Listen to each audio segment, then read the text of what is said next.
Assalamualaikum warahmatullahi wabarakatuh. Saya Nika Sekarmalati dengan NIM belakang 013.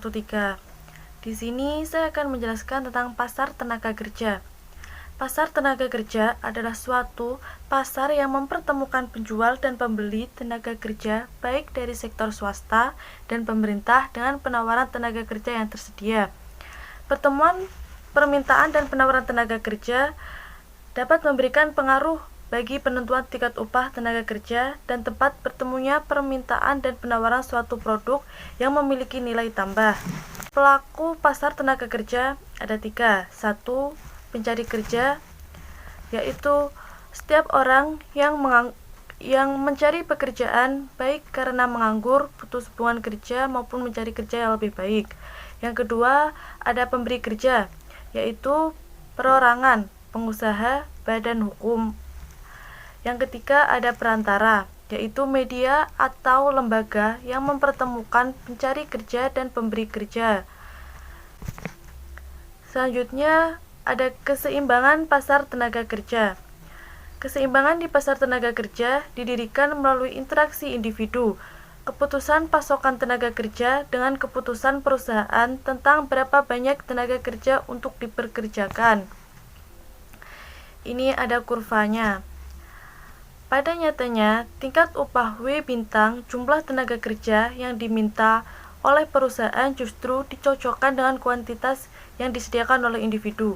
Upah real yang lebih tinggi dari W bintang akan menciptakan keresahan equilibrium di mana jumlah tenaga kerja yang disediakan lebih besar dari jumlah menuntut.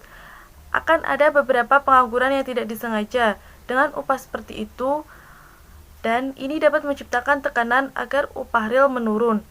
Demikian pula, upah real lebih rendah dari W bintang akan menghasilkan perilaku ketidakseimbangan karena perusahaan ingin memperkerjakan lebih banyak pekerjaan Rs dari yang tersedia. Dalam perebutan untuk memperkerjakan pekerja, perusahaan dapat menawar upah real untuk mengembalikan keseimbangan. Dalam kurva tersebut, upah real W bintang menciptakan keseimbangan di pasar tenaga kerja dengan tingkat pekerjaan 1. Selanjutnya ada pasar permintaan untuk tenaga kerja.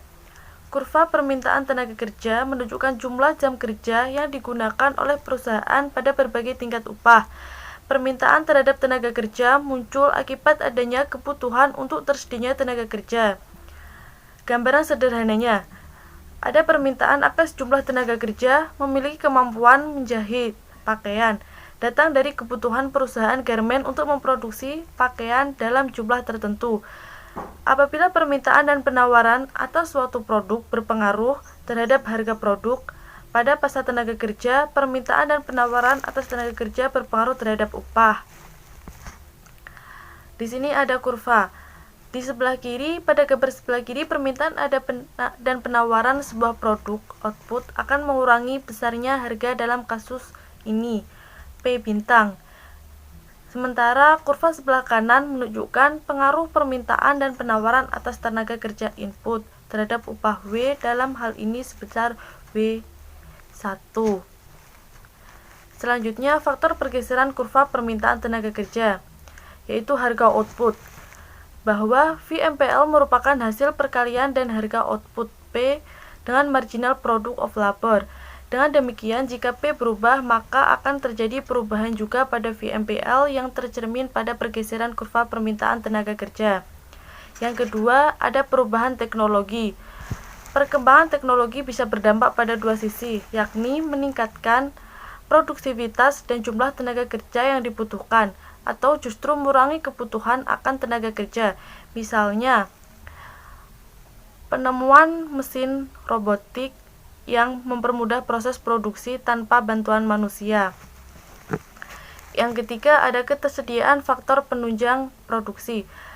Pada kasus di atas, kita menggunakan contoh produksi pakaian, maka faktor penunjang tersebut bisa berupa kain, benang mesin, jahit, dan sebagainya. Ketersediaan faktor ini akan mempengaruhi kuantitas output dan kebutuhan tenaga kerja.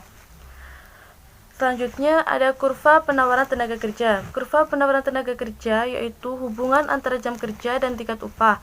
kurva untuk pasokan pasar tenaga kerja berdasarkan pasokan tenaga kerja individu decision pada setiap tingkat upah yang mungkin kita tambahkan bersama jumlah tenaga kerja yang ditawarkan oleh masing-masing individu untuk mencapai total pasar. Ketika tingkat upah meningkat, lebih banyak individu dapat diinduksi untuk memasuki persalinan. Di sini, ketika upah real meningkat, ada dua alasan. Mengapa? Karena pasokan tenaga kerja dapat meningkat. Pertama, real yang lebih tinggi, upah dapat menyebabkan setiap orang di pasar bekerja lebih banyak jam. Yang kedua, upah yang lebih tinggi dapat menyebabkan lebih banyak individu untuk memasuki pasar tenaga kerja. Di sini ada kurvanya. Upah di bawah W1 tidak ada individu yang memilih untuk bekerja. Akibatnya, pasokan pasar kurva menunjukkan bahwa tidak ada tenaga kerja yang dipasok dengan upah real di bawah W1. Sebuah upah lebih dari W1 menyebabkan individu 1 memasuki pasar tenaga kerja. Namun, selama upah kurang dari W2, individu 2 tidak akan bekerja hanya pada tingkat upah di atas W2. Kedua individu berpartisipasi dalam pasar tenaga kerja. Secara umum, kemungkinan masuk pekerja baru membuat pasokan pasar tenaga kerja agak lebih responsif terhadap upah kenaikan tarif daripada akan terjadi jika jumlah pekerja diasumsikan tetap. Ada faktor pergeseran kurva penawaran tenaga kerja. Yang pertama ada perubahan pilihan, yaitu hal ini bisa terjadi karena perubahan pola hidup, misalnya dari yang sebelumnya bujangan kemudian memilih untuk menikah dan mempunyai anak. Yang kedua, perubahan kesempatan. Jika beberapa dekade lalu, lulusan SMU banyak yang sudah mencari pekerjaan, saat ini banyak mereka yang melanjutkan studi ke perguruan tinggi. Yang ketiga, ada perubahan kekayaan. Ketika seseorang sudah memiliki harta yang melimpah, maka ia akan lebih leluasa menentukan untuk tetap bekerja atau menikmati kekayaannya. Yang selanjutnya ada monopsoni di pasar tenaga kerja. Pasar monopsoni digambarkan sebagai sebuah pasar yang hanya memiliki satu pembeli dan banyak penjual. Jika hanya ada satu pembeli di pasar tenaga kerja, maka perusahaan ini menghadapi seluruh kurva pasokan seluruh pasar untuk meningkatkan dalam memperkerjakan tenaga kerja dengan satu unit lagi. Ia harus pindah ke titik yang lebih tinggi pada kurva pasokan ini. Hal ini akan melibatkan membayar tidak hanya pada upah pekerja marginal, tetapi juga upah tambahan untuk para pekerja yang sudah bekerja. Oleh karena itu, marginal biaya yang terkait dengan memperkerjakan unit kerja tambahan MI1 melebihi tingkat upahnya. Assalamualaikum warahmatullahi wabarakatuh. Perkenalkan, nama saya Muhammad Irfan Afandi dengan NIM 2002311000022. Di sini saya akan melanjutkan presentasi dari Mbak Niken, yaitu tentang pasar tanah. Pengertian pasar tanah itu sendiri adalah suatu pasar di mana tempat berinteraksinya permintaan dan penawaran yang objeknya berupa tanah. Dengan arti lain, saat input yang berupa tanah ini ditransaksikan atau dijual belikan, maka disitulah terjadi pasar tanah. Dapat kita ketahui sendiri, tanah sebagai sumber daya alam merupakan salah satu faktor produksi utama yang diperlukan untuk pelaksanaan proses produksi. Dapat dikatakan bahwasannya hampir semua bidang produksi yang dilakukan oleh perusahaan selalu menggunakan tanah. Setidaknya sebagai tempat kedudukan perusahaan tersebut.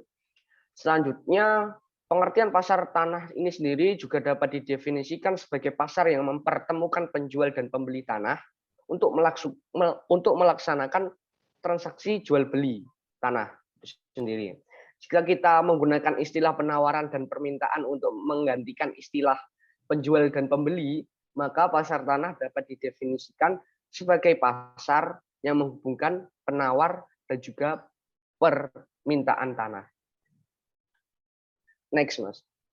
Ya. Yang selanjutnya yaitu faktor yang mempengaruhi permintaan dan juga penawaran. Kita mulai dari permintaan terlebih dahulu ya. Ya, secara umum ada beberapa faktor yang mempengaruhi permintaan ataupun demand di pasar tanah tersebut. Apa saja? Yang pertama yaitu jumlah penduduk. Tentu saja jumlah penduduk ini juga mampu meningkatkan permintaan terhadap tanah itu sendiri. karena tanah merupakan tempat untuk melakukan segala aktivitas-aktivitas ekonomi, sehingga tanah itu menjadi faktor penting yang harus dimiliki guna terciptanya aktivitas-aktivitas ekonomi tersebut. Gitu. Nah, kita tahu bahwasannya jumlah tanah itu relatif tetap atau statis, tidak bisa bertambah ataupun tidak bisa berkurang. Karena di bumi ini jumlah tanahnya itu sama. Sehingga atas statis atau tetap jumlah tanah itu tersebut menciptakan sebuah kompetensi yang berpengaruh kepada faktor penawaran dan berpengaruh kepada penentu harga. Hal ini sesuai dengan hukum penawaran, di mana semakin tinggi pihak yang membutuhkan suatu barang atau permintaan, maka semakin tinggi pula harga yang ditawarkan. Oke, yang kedua yaitu pertumbuhan ekonomi. Pertumbuhan ekonomi ini sendiri dapat menyebabkan permintaan tanah itu meningkat karena hal ini terjadi adanya kenaikan pertumbuhan ekonomi juga akan mendorong pelaku ekonomi khususnya produsen untuk mengembangkan sarana dan prasarana produksinya. Oleh karena itu dapat mengakibatkan permintaan tanah itu meningkat. Yang terakhir yaitu willingness to pay. Apa sih willingness to pay ini sendiri? Willingness to pay itu di sini diartikan sebagai kemampuan seseorang untuk membayar atau dapat juga diartikan sebagai kemampuan seseorang untuk mengkonsumsi suatu barang ataupun jasa. Apalagi dalam hal ini objeknya berupa tanah.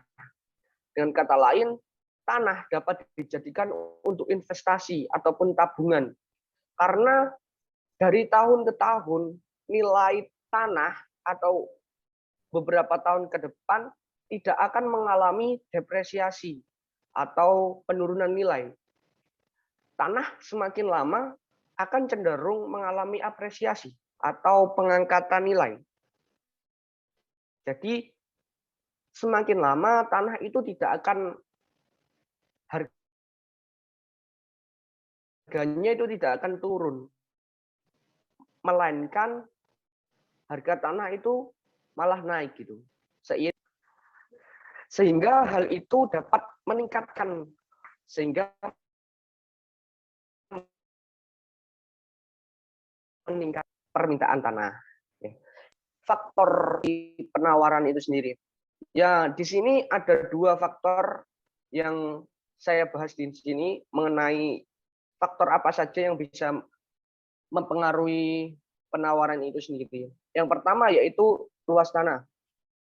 Sangat jelas dong bahwasannya luas tanah itu bisa mempengaruhi penawaran suatu tanah itu sendiri. Karena semakin luas tanah, maka harga penawarannya pun akan semakin tinggi.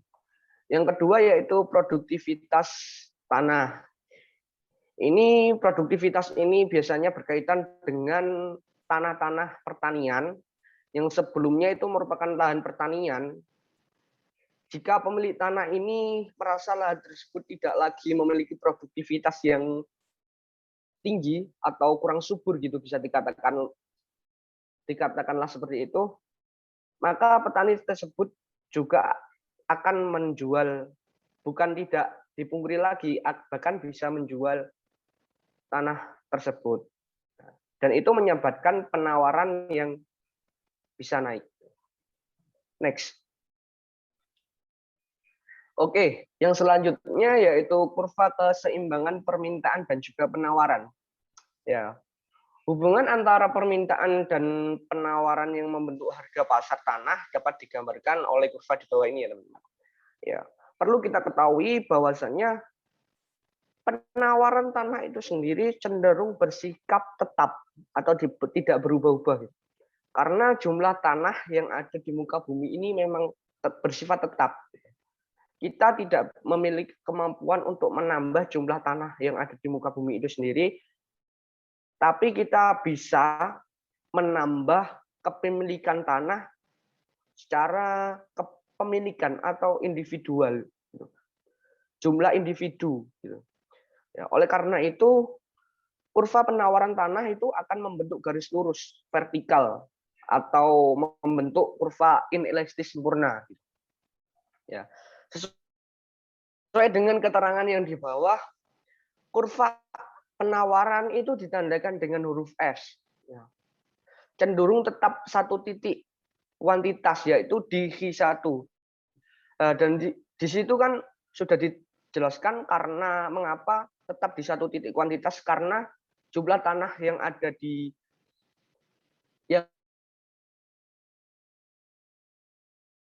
jumlah tanah yang ada itu membah gitu, atau inelastik gitu, inelastik sempurna, mohon maaf.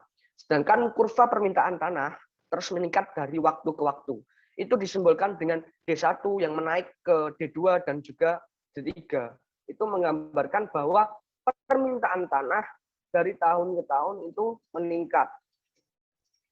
Permintaan tanah tersebut akan menyebabkan harga ataupun sewa tanah bergerak ke atas atau semakin mahal. Nah, jadi jika D1 itu naik ke D2 dan naik lagi ke D3 dan seterusnya, itu menandakan bahwasannya sewa tanah dan juga harga tanah itu semakin naik ataupun semakin mahal. Sekian video presentasi dari saya, terus sekian pemaparan presentasi dari saya. Kurang lebihnya saya mohon maaf, saya lanjut bis. Sekian video presentasi singkat dari sekian pemaparan materi singkat dari saya. Selanjutnya akan disampaikan oleh Mas Khairul Eko Cahyono. Terima kasih. Baik, saya akan melanjutkan presentasi dari teman saya, yaitu tentang pasar modal. Pasar modal atau pasar faktor produksi modal adalah tempat ditawarkannya barang-barang modal untuk kepentingan proses produksi. Pengertian barang modal tidak hanya berupa mesin-mesin ataupun peralatan saja, tetapi juga modal uang. Modal yang berupa uang diperoleh dari tabungan dan pinjaman yang nantinya akan digunakan untuk investasi. Jenis-jenis modal. Jenis-jenis modal dibagi menjadi dua. Yang pertama, modal sendiri. Modal sendiri adalah modal yang berasal dari kekayaan atau investasi perseorangan atau pemilik perusahaan. Contoh modal milik sendiri, misalnya gedung dan kendaraan. Yang kedua, modal asing atau pinjaman. Modal asing atau pinjaman adalah modal dari pihak lain yang biasanya berasal dari pinjaman. Contohnya utang dagang, gaji yang belum dibayar, dan utang pajak. Modal menurut sifatnya. Modal menurut sifatnya juga dibagi menjadi dua. Yang pertama adalah modal tetap. Modal tetap adalah modal yang dapat digunakan untuk proses produksi dalam jangka waktu yang lama atau beberapa kali proses. Contohnya tanah, gedung, mesin, dan lainnya. Yang kedua adalah modal lancar. Modal lancar adalah modal yang habis terpakai dalam satu kali proses produksi. Contohnya adalah bahan mentah atau bahan baku. Permintaan modal.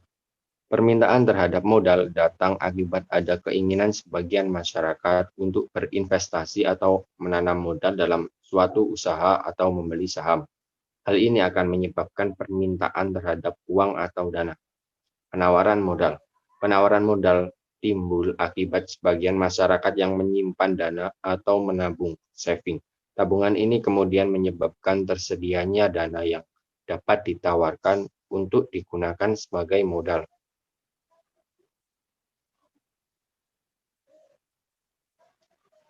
Kurva keseimbangan faktor modal. Keseimbangan permintaan terhadap barang modal D, demand, dan penawaran barang modal S atau supply dapat ditunjukkan pada gambar di samping, di mana titik E merupakan titik potong antara permintaan dan penawaran terhadap barang modal. Titik potong ini merupakan keseimbangan antara permintaan dan penawaran pada pasar faktor produksi modal. Produktivitas modal. Sejumlah permintaan dana modal yang dipergunakan untuk investasi sangat bergantung pada produktivitas dari dana modal itu. Oleh karena itu, seperti halnya dengan tenaga kerja, maka faktor utama yang sangat menentukan permintaan terhadap modal ialah produktivitasnya. Perlu kita pahami bahwa produktivitas modal dapat dihitung melalui penentuan besarnya pendapatan rata-rata tahunan itu, yakni setelah dikurangi dengan penyusutan modal yang sudah dipergunakan. Hal itu dapat dinyatakan sebagai persentase dari modal yang sudah ditanamkan. Dengan demikian, produktivitas modal itu disebut sebagai tingkat dari pengembalian modal atau rate of return.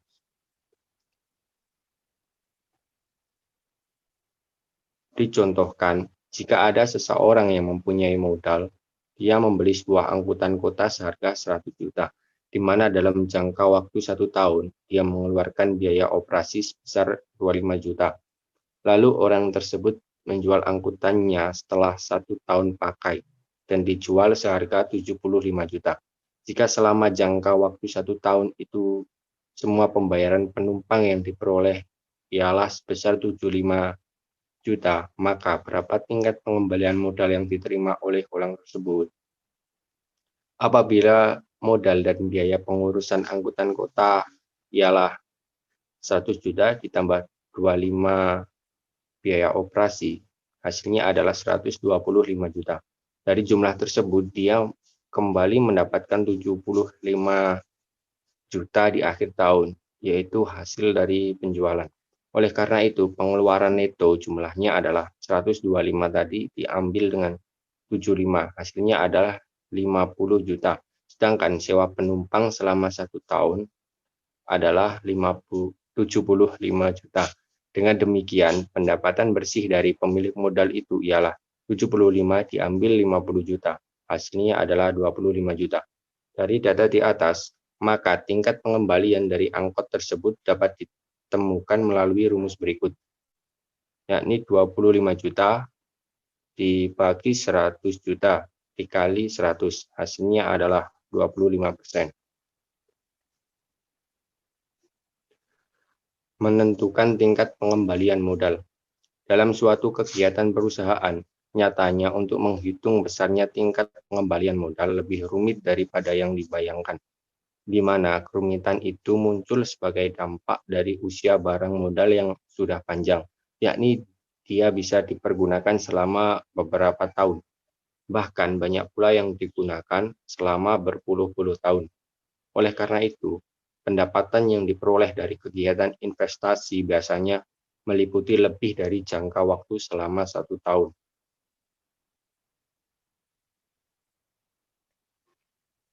Bunga modal. Tingkat pengembalian modal biasanya disebut sebagai bunga modal. Bunga modal menunjukkan pengembalian rupiah bersih tiap tahun untuk setiap rupiah modal yang diinvestasikan. Dalam kegiatan ekonomi, besarnya bunga modal dinyatakan dalam persentase per tahun atau tingkat suku bunga. Jadi, bunga modal adalah pengganti kerugian atau balas jasa yang diterima pemilik modal karena telah menginvestasikan uangnya dalam produksi. Teori suku bunga. Yang pertama adalah teori suku bunga klasik. Berdasarkan pemikiran kaum klasik, tingkat suku bunga sangat menentukan terhadap besarnya tabungan ataupun besarnya investasi seseorang dalam suatu perekonomian. Teori klasik menyatakan besarnya bunga merupakan nilai atas balas jasa dari modal yang dipinjamkan. Dapat dikatakan bahwa investasi juga merupakan fungsi suku bunga. Semakin tinggi tingkat suku bunga modal, maka keinginan masyarakat untuk melakukan investasi juga akan semakin sedikit.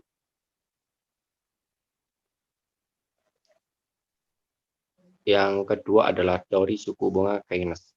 Teori ini memiliki suatu pandangan yang berbeda dengan teori klasik, di mana tingkat bunga tersebut adalah suatu fenomena moneter, dalam artian bahwa tingkat suku bunga sangat ditentukan oleh adanya permintaan dan penawaran, yang mana permintaan dan penawaran tersebut ditentukan oleh suatu pasar uang. Yang terakhir adalah teori suku bunga Hicks. Teori ini mengemukakan bahwa suatu tingkat suku bunga berada pada titik keseimbangan dalam perekonomian. Apabila tingkat bunga tersebut sudah memenuhi keseimbangan, baik sektor moneter dan juga sektor real, pandangan tersebut merupakan suatu penggabungan dari pendapat kaum klasik dan juga Keynesian.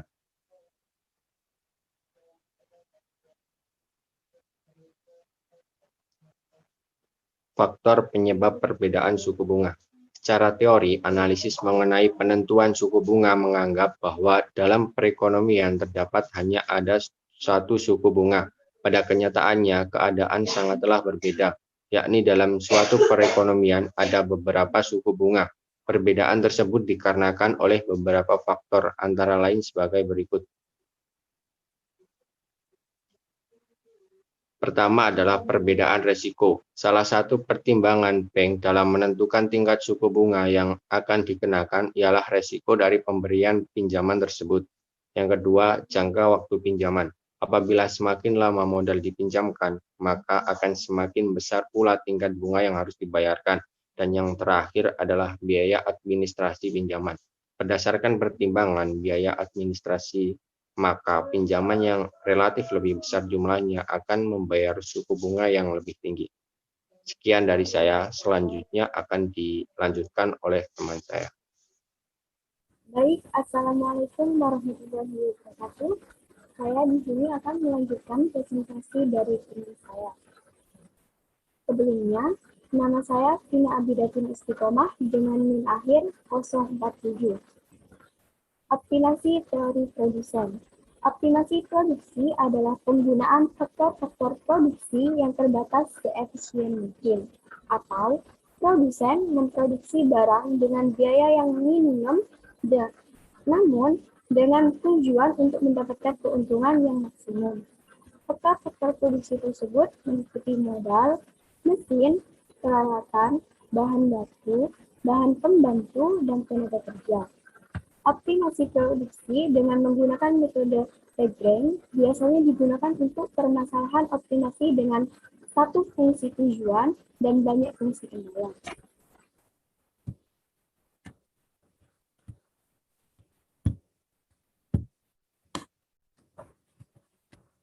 Dalam penggunaannya, metode ini memerlukan fungsi baru yang disebut dengan Lagrange expression.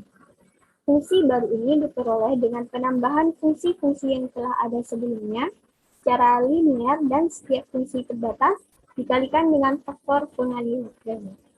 Dapat dituliskan dalam persamaan berikut, yaitu L sama dengan fungsi tujuan plus lambda dikali dalam kurung fungsi kendala.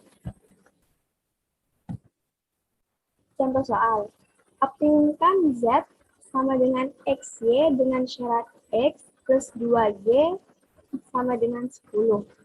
Jawab, F sama dengan XY plus lambda dikali dalam kurung X plus 2Y sama dengan 10. Sama dengan XY plus lambda X plus 2 lambda Y min 10 lambda. Syarat yang diperlukan agar F optimum yaitu F aksen sama dengan 0. Maka Fx sama dengan Y plus lambda sama dengan 0, maka akan diperoleh lambda sama dengan min Y. Dan Fy sama dengan X plus 2 lambda sama dengan 0, maka akan diperoleh lambda sama dengan min setengah X. Maka min Y sama dengan min setengah X berarti 2Y sama dengan X. Hal tersebut dikarenakan 2 dipindah ruaskan ke dalam Y. Maka berikutnya yang akan dicari yaitu fungsi kendala. Yaitu X plus 2Y sama dengan 10. Maka dari hasil 2Y sama dengan X, maka akan dimasukkan, yaitu sama dengan 2Y plus 2Y sama dengan 10. Yaitu 4Y sama dengan 10, Y sama dengan 10 per 4, maka akan diperoleh nilai Y sama dengan 2,5. Nah, setelah itu, setelah nilai Y ditemukan, maka berikutnya akan dicari nilai X-nya. Maka X sama dengan 2Y sama dengan 2X plus 2Y sama dengan 10, X plus 2, yang sebelumnya Y-nya setelah ditemukan, maka akan dimasukkan ke dalam persamaan tersebut, yaitu X plus 2 dikali 2,5 sama dengan 10. X plus 5 sama dengan 10. X sama dengan 10 min 5, yaitu 5-nya dipindah ruaskan menjadi 10 min 5, maka nilai X yang diperoleh yaitu 5. Jadi, Z optimum pada X sama dengan 5 dan Y sama dengan 2,5 dengan Z optimum sama dengan XY, yaitu 5 dikali 2,5 yang hasilnya 12,5. Sekian, terima kasih dari kelompok kami. Wassalamualaikum warahmatullahi wabarakatuh.